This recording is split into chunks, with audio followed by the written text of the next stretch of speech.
தலைவர் தமிழகத்தின் முதல்வர் எங்கள் அண்ணன் விஜய் அண்ணன் பெரம்பூர் தொகுதியின் சட்டமன்ற உறுப்பினரா அடுத்த மாதம் பதவியேற்பாரு.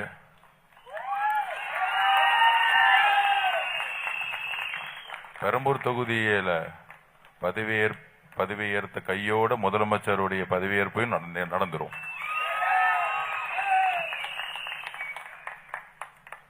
அப்படியே வரும்போதே பாக்குறேன், இங்க இருக்கக்கூடிய குடும்பமா பாக்குறேன்.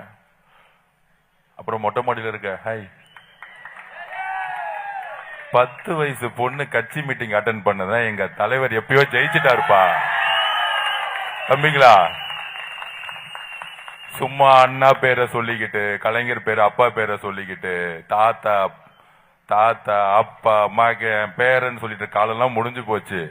இந்த குழந்தை இருக்கிற வரைக்கும் இன்னும் 100 ஜென்மத்துக்கு நீங்க அரசியல் விட்டே இருக்க முடியாது. எங்க விதை போட்டிருக்காரு பாத்தீங்களா? பக்கத்துல யாரு இருக்கா பாருங்க, ஒரு பாட்டி அம்மா இருக்காங்க 70 வயசு. காம்பினேஷன் பாருங்க, 70 வயசு பாட்டி 10 வயசு. எங்க தலைவர் போட்ட விதை இருக்கு, காசு கொடுத்து போடல.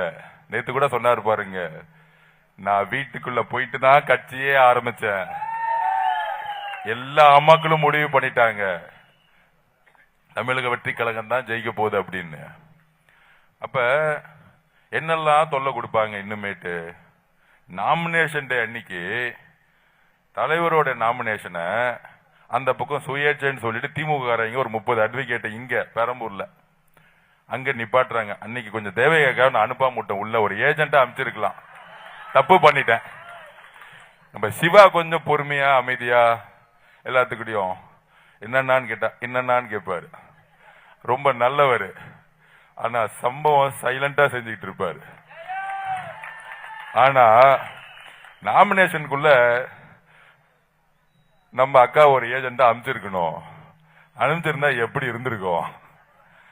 அதுல சொல்றாங்க, கொஞ்ச நாள் பெரம்பூர் தொகுதியை நிப்பாட்டி வச்சுட்டாங்க நம்ம நாமினேஷன் அப்ளிகேஷன். அத சொல்றாங்க சொத்தை காமிக்கலையா சரியா. முக ஸ்டாலின் ஐயா அவர்களுக்கு 10,000 ரூபாய் தான் அக்கௌண்ட்ல இருக்கா. டேய் பிட் பாக்கெட் திருடுறவங்க கூட 20,000 ரூபாய் வச்சிருப்பான்டா. நீ நாட்டையே திருடி இருக்கடா. வேணாம், கோவம் வந்தா அப்புறம் கோவப்படுறாரு ஆதவர்ஜனான்னு சொல்லுவாங்க. அப்புறம் அண்ணன் கேட்பாரு, பிட் பாக்கெட் திருடுறவங்க கூட 20,000 ரூபாய் அக்கௌண்ட்ல வச்சிருப்பான். நாட்டையே அவங்க அப்பா காலத்துல இருந்து திருடி திருவாரூர்ல இருந்து வரும்போது எவ்வளவு வச்சிருந்தாங்க. அம்மா ஜெயலலிதா சொல்லுவாங்க, அதை நம்ம சொல்ல வேணாம் விட்டுருங்க. இன்னைக்கு செனட் ஆஃப் ரோட்ல வீட வச்சுக்கிட்டு இங்க இருக்க முதலமைச்சருக்கு வியாசார்பாடியில் இருக்க பிரச்சனை தெரியுமா? கலைஞர் அவர்கள் முதலமைச்சரா இருந்தாரு, மழை பெஞ்சா வேட்டி கட்டிட்டு இங்க வந்துருவாரு வியாசார்பாடி பக்கம். அடுத்தது பையனை மேயர் ஆக்குனாரு, சிங்கப்பூர் மாதிரி ஆக்குறேன்னு சிங்கப்பூர் போனாரு. ஆனா சிங்கப்பூரா இருக்கு, இன்னும் வியாசார்பாடியா தான் இருக்கு, பெரம்பூரா தான் இருக்கு. சரி, அந்த குடும்பத்துல இருந்து ஒருத்தரை அமுச்சு விட்டுருக்காரு எம்எல்ஏன்னு. பாவம், தைரியம் இருந்தா உங்க பையன் உதயநிதி தானே இங்க நிப்பாட்டி இருக்கணும். போட்டி சூப்பரா இருக்கும்ல. களத்துல விஜய் அவர்கள் இல்ல, அவரு நடிகரு, அவருக்கு மக்கள் செல்வாக்கு இல்லன்னா தைரியம் இருந்தா முக ஸ்டாலின் ஐயா பெரம்பூர்ல தான் பையனை தானே அமைச்சிருக்கணும். தம்பி நம்ம எதிர்க்க ஒருத்தர் வந்துட்டாரு, நீங்க தான் அடுத்த முதலமைச்சரு, போய் தைரியமா பெரம்பூர்ல நின்னு ஜெயிச்சுட்டு பாப்பான்னு சொல்லிருக்கலாம்ல. அவங்க தாத்தா காலத்து தொகுதியில போய் நின்றுட்டாரு. ஏன் பெரம்பூர் வந்தா உதயநிதியை டெபாசிட் வாங்க மாட்டாரு, அது தெரியும் எல்லாத்துக்கும். என்ன பெரம்பூர் மக்களுக்கு தெரியும் என்ன பிரச்சனை நடந்துட்டு இருக்குன்னு. அப்படி நாமினேஷன்ல பிரச்சனை பண்ணி அது தாக்கல் சக்சஸ்ஃபுல்லா முடிஞ்ச உடனே சிவா சாருக்கு அடிச்சேன், அண்ணே வாங்க, தலைவர் தமிழ்நாடு முழுசும் அன்னைக்கு ஒரு பெரிய சம்பவம் பண்ணிட்டு இருக்காரு. திருநெல்வேலி போனாரு, தூத்துக்குடி போனாரு, அங்க இருக்க கடல் எல்லாம் ரோட்டுக்கு வந்துட்டாங்க மக்கள் கூட்டத்துல. அதாவது முடக்க பாக்குறாங்களா டிவி சேனல்ல, திடீர்னு அந்த கூட்டத்தை காமிக்கலாம். ஆனா அடுத்த நாள் பார்த்தா நேஷனல் மீடியால போட்டுட்டு இருக்காங்க, India today, Times of India எல்லாம் இங்கிலீஷ்ல ஓடிட்டு இருக்கு, சோசியல் மீடியால ஃபுல்லா ஓடிட்டு இருக்கு. அதுக்கப்புறம் நம்ம தமிழ் சேனல் எடுத்துட்டாங்க. ஆஹா, முக ஸ்டாலின் ஐயா கூப்பிட்டாரு, பேக்கேஜ் கொடுத்தாரு, மாசம் இந்த ஒரு மாசத்துக்கு மட்டும் 15 கோடி 10 கோடி பேக்கேஜ் கொடுத்து காமிக்க வேணாம்னு சொன்னாரு. ஆனா காமிக்க முடியல. ஏன்? நீங்க காமிக்கலன்னா மக்கள் உங்க சேனலை தூக்கி எறிஞ்சிருவாங்க. அவ்வளவுதான். அப்ப இங்கிலீஷ் சேனல்ல டிபேட் பண்ணிட்டு இருக்காங்க. என்ன டிபேட் போகுதுன்னா, என்கிட்டே கேட்டாங்க ஒரு இங்கிலீஷ் சேனல்ல, ஃபர்ஸ்ட் கட்சி ஆரம்பிக்கும் போது 10% தாண்டாதுன்னு சொன்னாங்க. அப்புறம் நடுவில் என்ன பண்ணாங்க, 20% தாண்டிருச்சு அப்படின்னு சொன்னாங்க. இப்ப கொஞ்ச நாளுக்கு ஒரு மாசம் 2 மாசத்துக்கு முன்னாடி 25% தாண்டிருச்சு. அவர் திமுகக்கு அதிமுக களத்திலே கிடையாது, திமுக டிவிகே டிஎம்கேன்னு ஒரு அரசியல உருவாங்கிட்டாரு அவரு அப்படின்னு ஒரு அரசியல பேசிட்டு, எம்எல்ஏ எல்லாம் போட முடியுமா 234 தொகுதிக்கு அப்படின்னு கேட்டாங்க. 234 தொகுதியில ஒருத்தனை விலைக்கு வாங்க முடியல. ஒருத்தன் துரோகி மாட்டிக்கிட்டான் ஒரு தொகுதியில, விட்டுருங்க, அவனை பார்த்துக்கும். அப்ப 233 பேர் இன்னைக்கு வேட்பாளர்கள். ஒரு சாமானியனா நம்ம பக்கத்துல ராயபுரத்துல ஒரு ஆட்டோக்கார ஓட்டுநர் என் கூட 20 வருஷம் இருந்ததுக்காக வேட்பாளர் ஆகியிருக்காரு. ஆனா உங்க தகுதி என்ன? திமுகல 25 கோடி செலவு பண்ணியா, 20 கோடி செலவு பண்ணியா, இல்ல என் மகனுக்கு எவ்வளவு காசு கொடுப்ப, சீட்டை வித்துட்டு எம்எல்ஏ ஆக்கியிருக்காங்க. அதனாலதான் இங்க இருக்கிற எம்எல்ஏ எல்லாம் அவங்க ஃபேமிலிக்கும் காசையும் கொடுத்துட்டு இங்க ஜெயிச்ச பிறகு ரோடு கான்ட்ராக்டை தவிர, கமிஷனை தவிர, உள்ளாட்சியில் இருக்கிற ஊழலை தவிர வெளியே வரதையே கிடையாது. நம்மளுடைய அண்ணன் ஆர்டி சேகர் எங்க போவார் தெரியுமா? நேரம் ஹைவேஸ் டிபார்ட்மெண்ட் போவார். அண்ணன் 5% கமிஷன், 25% ஃபேமிலிக்கு. அண்ணன் டிரைனேஜ் எனக்கு 5% கமிஷன், 25% ஃபேமிலிக்கு. இதுதான் 5 வருஷமா வேலை. கவர்மெண்ட் ஆபீஸுக்குள்ள போய் கமிஷன் வாங்குறது மட்டும்தான் வேலை. ஆனா மக்களோட வீட்டுக்கு போனாரா? போல. ஆனா இப்ப கேள்விப்பட்டேன், நேத்துல இருந்து வீட்டுக்கு போயிட்டு இருக்காராம். வீட்டுக்குள்ள போகும்போது நினைச்சுக்கிறாங்க, டக்குன்னு கதவை தந்த அந்த குழந்தை சொல்லுது, அம்மா தீய சக்தி வந்துட்டாங்கம்மான்னு ஒரு குழந்தை சொல்லுது. என்ன? ஏன்னா மக்கள் பார்த்ததே இல்லையே, அந்த குழந்தை பார்த்ததே இல்லையே, அந்த குழந்தையே கதவை மூடிடுது. எவ்வளவு 10 வயசு அரசியல் தெரியுது. நேத்து கூட சமூக வலைதளத்துல பார்த்திருப்பீங்க, ஒரு குழந்தை எங்க விருங்கம்பாக்கத்துல தான் நினைக்கிறேன், ஒரு குழந்தை ஜம்முன்னு பைக்ல உட்காந்துட்டு இருக்கு. அங்க இருக்கிற எம்எல்ஏ கேண்டிடேட் போய் துண்டு போட போறாரு. என்ன துண்டு? டிஎம்கே துண்டு. அந்த பையன் சொல்றான், 10 வயசு பையன், நான் டிவிக்கு 10 வயசு குழந்தை பஞ்சு மிட்டாய் சாப்பிட்டு டிவிக்கு அரசியல் பேசிட்டு இருக்குப்பா. இது அண்ணா எம்ஜிஆர் உருவாக்குனது 50 வருஷம் கழிச்சு எங்க தலைவர் உருவாக்கி இருக்காரு. இதுதான் மாற்றம். அதுக்கு பாருங்க, திமுக காரனுடைய எம்எல்ஏ கேண்டிடேட் பாருங்க, நானும் நீனும் போட்டி வச்சுக்கலாமா? நான் பேசுறேன் திமுக பத்தி, நீ டிவிகே பத்தி பேசி, நீங்க ஜெயிச்சுட்டேன்னா துண்டை மாத்திக்கிறேன்னு. திமுக எம்எல்ஏ கண்டோட நிலைமைய பாத்தீங்களா? யாரு கூட போட்டி போட்டு இருக்காங்க கேட்டா நமக்கு அரசியல் தெரியாதுங்கிறாங்க. வரும்போதே ஒரு நல்ல செய்தி. நான் வரும்போதே அப்படி சுத்தி முத்தி பார்த்தேன். வெள்ளிவாக்கத்துல பாட்டில் உடைச்சாங்க. அக்காக்கெல்லாம் பத்திரமா இருக்காங்களா?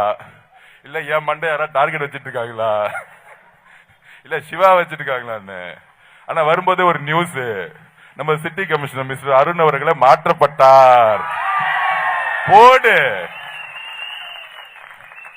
தெரிஞ்சிருச்சு. யார் யாரெல்லாம் திமுக குடும்பத்துக்கு விசுவாசமா இருந்தாங்களோ, முதலமைச்சர் அண்ணன் வர போறாரு, போலீஸ்ல அட்டென்ஷன் ஆயிட்டாங்க இன்னைக்கு. அப்புறம் தான் பார்த்தேன், மொட்டை மாடல நம்ம ஒரு அண்ணன், போலீஸ் அண்ணன், அண்ணா வணக்கம் தேங்க்யூண்ண. அப்புறம் இந்த பக்கம் லெப்ட்ல ஒரு போலீஸ் அண்ணன் மாடியுமே கண்காணிச்சிட்டு இருக்காங்க. பாட்டில் வராது, நம்ம இப்ப என்ன வேணா பேசலாம், பழைய முதலமைச்சரை பத்தி என்ன வேணா பேசிக்கலாம்.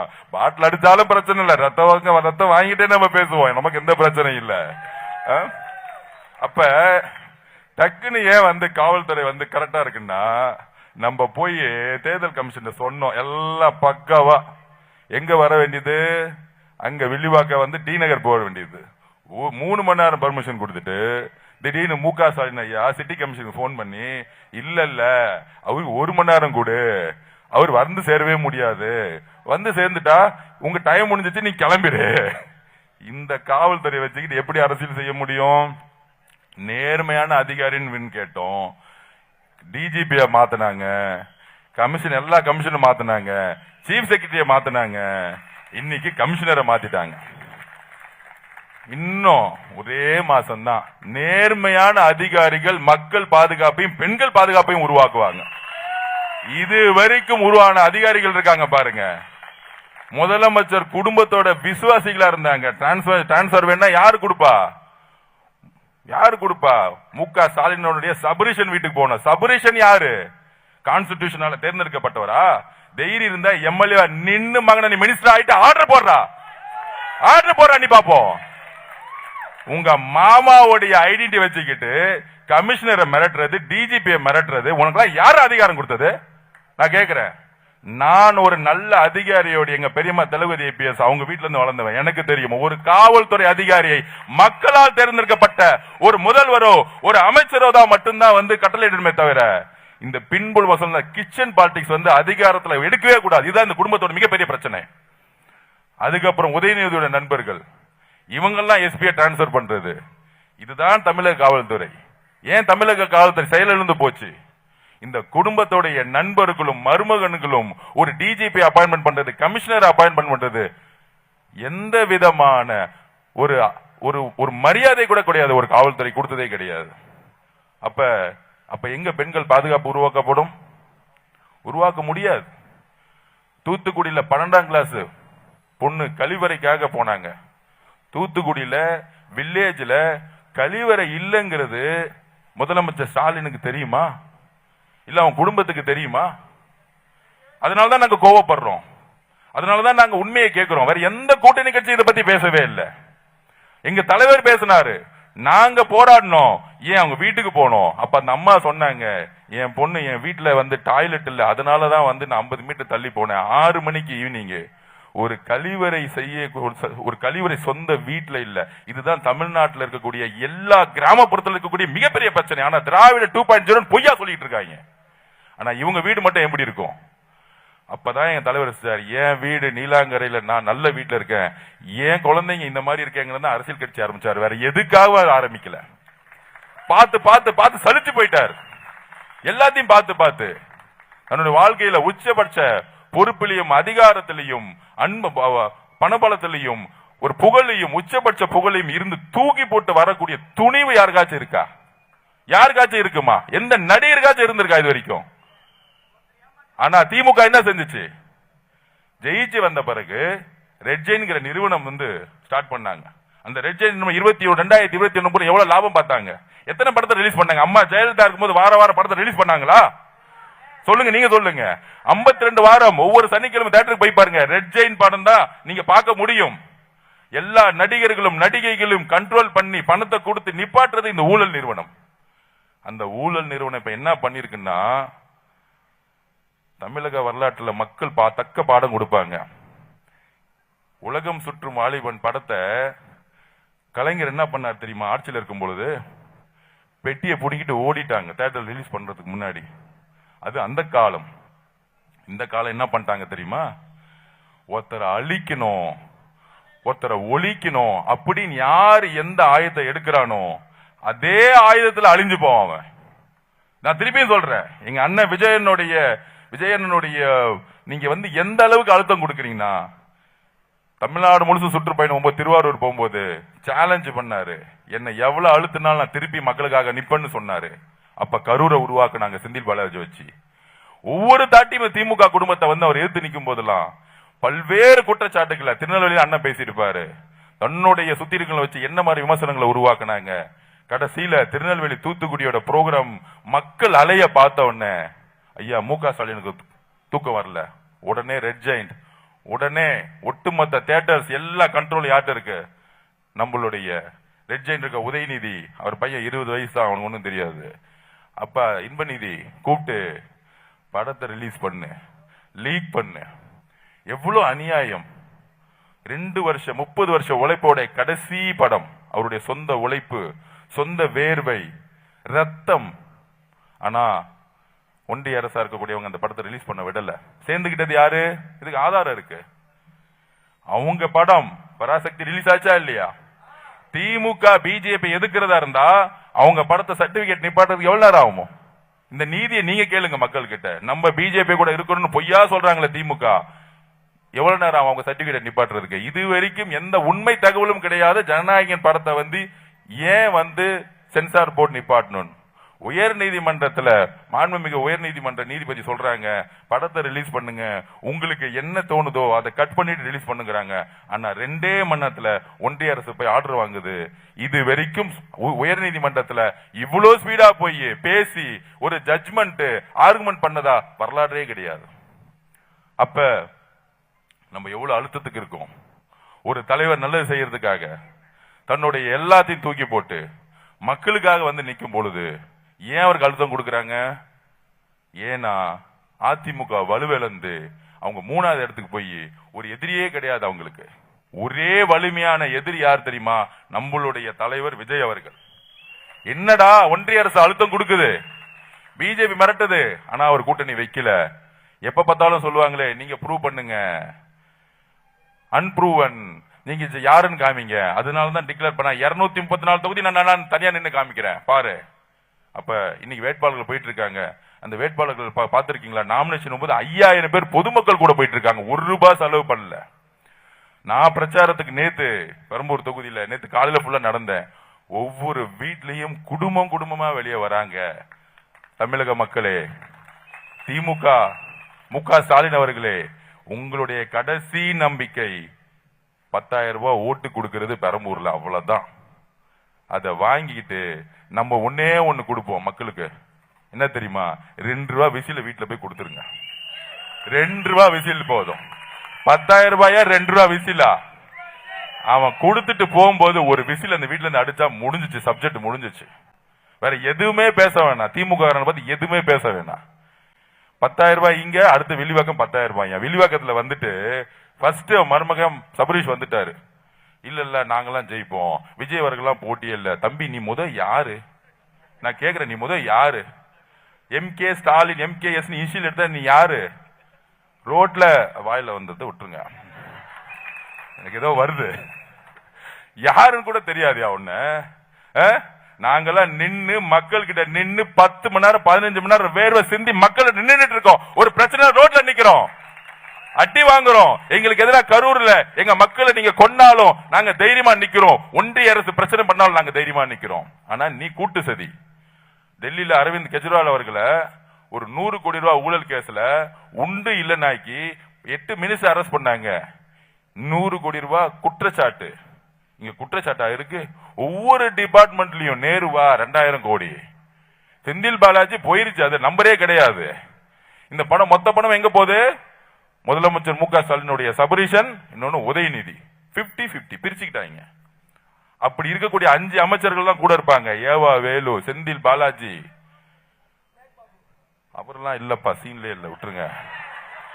அவ்வளவு பெரிய ஆள்லாம் கிடையாது அவரு எல்லாம். இப்ப அப்படியே அன்னைக்கு பாருங்க, டக்குன்னு வந்து பேட்டி கொடுக்கும். அது வரைக்கும் ஒரு மாசத்துக்கு முன்னாடி எல்லாம் அதெல்லாம் யாருப்பா களத்திலே இல்ல. அன்னைக்கு பேட்டி கேட்கறாங்க, டக்குன்னு மைக் கொடுக்கும்போது, ஏங்க சென்னையில திமுகவுக்கும் அதிமுக தாங்க சண்டை, ஏங்க டிவிக்கே பத்தி பேசிட்டு இருக்கீங்க? பயம் வந்துருச்சுல்ல. இதுக்குதான் வச்சுக்க கூடாது. அண்ணன் விஜய் மேல அண்ணன் விஜய் அண்ணன் மேல வச்சுக்கிட்டா விஜய தொட்டா அவ்வளவுதான். So Sekar Babu north Madras out. எங்க வில்லிவாக்கத்துல ஆதவர்ஜனா ஒட்டுமொத்த நார்த் மெட்ராஸ்ல சென்னைக்கே முகமா மாறிட்டாரு அண்ணன் விஜய் அண்ணன். ஒட்டுமொத்த சென்னை வாஷ் அவுட். நீங்க நம்புறீங்களோ இல்லையோ, இன்னைக்கு 14 தொகுதி 13-14 தொகுதி லீடிங்ல இருக்கும். இன்னைக்கு திமுகவுடைய எங்கேயாச்சும் பிரச்சாரத்தை பண்ணி பாத்திருக்கீங்களா? 21 எப்படி பிரச்சாரம் நடக்கும்? எங்க பார்த்தாலும் தெரிவாங்க. ஆனா இங்க எங்க பார்த்தாலும் இல்ல. ஏன் தெரியுமா? கதவு மூட்டாங்க. வீட்டுக்குள்ள போனா பார்க்கும்போது ஒரு முறை வருது. ஏன்? நம்ம ஊர் எம்எல்ஏ காணும் 5 வருஷமா. இப்ப வந்து நான் தண்ணி கொடுக்கறேன், வீடு கொடுக்கறேன், ரோடு போறேன்னா முடியுமா? முடியாது. ஆனால் எங்க அண்ணன் வந்தா இது எல்லாத்தையும் செய்வார். உடனே ஒரு கேள்வி சிவா அண்ணனை பார்த்து கேட்டாராம். இல்ல உங்க தலைவர் விஜய் அண்ணன் வந்து பார்க்கவே முடியாது, அவர் வந்து அங்க இருப்பாரு, ரொம்ப பிஸி. ஐயா, இந்த தேர்தல் கமிஷன் பர்மிஷன் கொடுத்தோன்னே ஒவ்வொரு நாளும் ஒவ்வொரு ஊரும் நடந்துகிட்டு சைக்கிள்ல போயிட்டு இருக்காரு. இத்தனை நாள் நீ முடக்கிட்டு இருந்த. அந்த சைக்கிள்ல போலான்னு பார்த்தா கூட உடம்பாட்டிக்கிறாங்க. அவர் இப்படி தள்ளி விட்டுட்டு இருக்காங்க. எங்களுடைய பிரச்சனை வரக்கூடாதுன்னு இல்ல, இந்த காவல்துறை இது வரைக்கும் நேர்மையா இருந்ததில்லை. அப்ப ஒரு எம்எல்ஏ வரும் பொழுது எங்க கிட்ட அண்ணன் சொன்னாரு, எம்எல்ஏ ஆபீஸ ஒரு பெரிய ஆபீஸா போடுங்க, ஒவ்வொரு மாதமும் மக்களுடைய குறையை தனிப்பட்ட முறையில் தொகுதியில கேட்பேன்னு சொல்லியிருக்காரு எங்க அண்ணன். இதுதான் உண்மை, இதுதான் உண்மை. பெரம்பூர் தொகுதிய ஒரு மாடலா மாத்தார். வியாசார்பாடி சேரிங்கிறதே இருக்காது. இத்தனை ஸ்லம்ஸ் கிளியர் போட்டு 50 வருஷமா உருட்டிட்டு இருக்காங்க.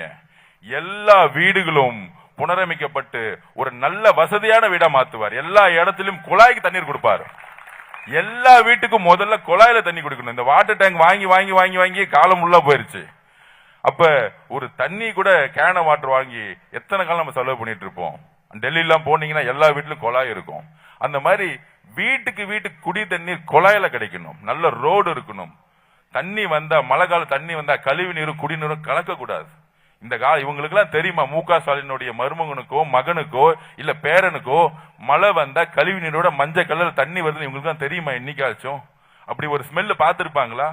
ஆனால் எங்க அண்ணன் வறுமையிலிருந்தா மேல வந்திருக்கிறார். அதை முதல் தெரிஞ்சுக்கோங்க. வறுமைனா எங்க அண்ணனுக்கு எல்லாம் தெரியும். அப்ப இந்த பெரம்பூர் தொகுதி மக்கள் எங்க பார்த்தாலும் தெரியாத பல எம்எல்ஏ இருக்காரு, அவரெல்லாம் மறந்துருங்க.